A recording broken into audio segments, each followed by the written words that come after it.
बुलेटिनमध्ये पुन्हा एकदा स्वागत। बातमी नागपुरातून।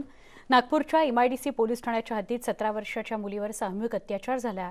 राज्याची उपराजधानी हादरली। वाढत असलेल्या गुन्हेगारीमुळे नागपूर चर्चेत आलंय। नेमकं काय घडलं पाहूयात रिपोर्ट।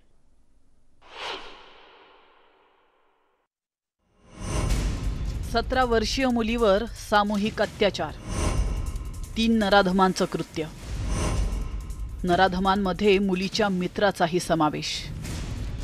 17 वर्षीय मुलीवर 3 नराधमांनी केलेल्या अत्याचारामुळे नागपूर पुन्हा हादरलंय।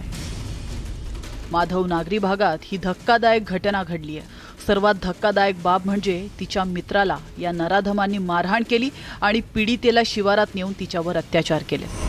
3ही आरोपी फरार आहेत, मात्र पीडितेने केलेला खुलासा धक्कादायक आहे। तिच्या मित्रासह अटकेत असलेले 4 जण गेल्या 4 दिवसांपासून तिचं शोषण करत होते। यात पीडित मुलीचा मित्रही होता।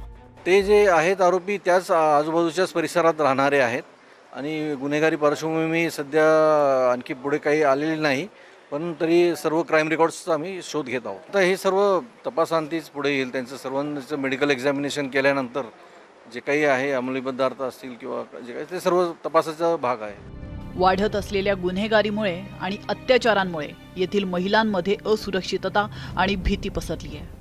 नागपूर पोलीसमध्ये जास्तीत जास्त मेल म्हणून असतात, त्यांना आपण एवढं कम्फर्टेबल नाही बोलू शकतात, आपल्याबद्दल थोडं आपण तेवढं कम्फर्टेबल नाही सांगू शकतात। तेच जर फिमेल्स असतात, फिमेल पोलीस किंवा कोणी पण डॉक्टरही असते, त्यांना आपण खूप आपल्या मोकाटाने सांगू शकतो, ते आपल्या भावना समजू शकतात।